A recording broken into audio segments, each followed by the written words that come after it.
উফ, লতি দিয়ে চ্যাপা, ইস কি যে মজা। আসসালামু আলাইকুম। হ্যাঁ এভরিওয়ান, সবাই কেমন আছেন? আশা করছি সবাই ভালো আছেন। আলহামদুলিল্লাহ, আল্লাহর অশেষ রহমতে আমিও ভালো আছি। রুকসানাস ডেইলি লাইফ পেজ থেকে আমি রুকসানা নিয়ে আসলাম একটি রান্নার ভিডিও আপনাদের জন্য।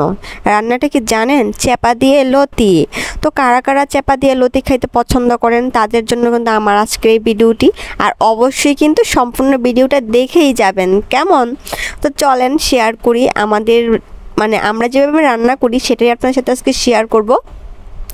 তো আমি চাপা এই যে দিয়ে দিলাম পেঁয়াজ রসুন আর কাঁচামরিচ ছেঁচে, তারপরে হচ্ছে গিয়া চাপাটা দিয়ে দিলাম। আমি আবার কি করি, চাপার তরকারি রান্না করার সময় রসুন পেঁয়াজ কাঁচামরিচ ছেঁচে তারপরে তেলের মধ্যে দিই।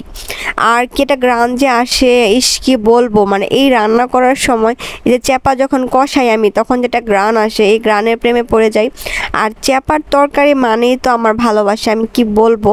চাপার তরকারি হলে আমি পেট ভরে ভাত খেতে পারি, একদম ধরেন আমি 2 প্লেট ভাত খেয়ে ফেলবো চাপার তরকারি হলে। আর আমি রান্না করলে না লতি গলে না, অনেকের লতিটা কি হয় গলে যায়, আমার না ওইটা ভালো লাগে না।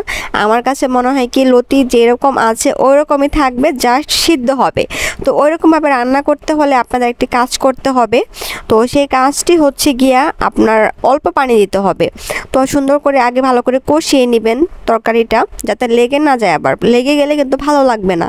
তো অল্প করে আঁচ দিয়ে ভালো করে কষিয়ে অল্প পরিমাণে পানি দিবেন। আমার কষানো শেষ, দেখেন আমি অল্প পানি দিব।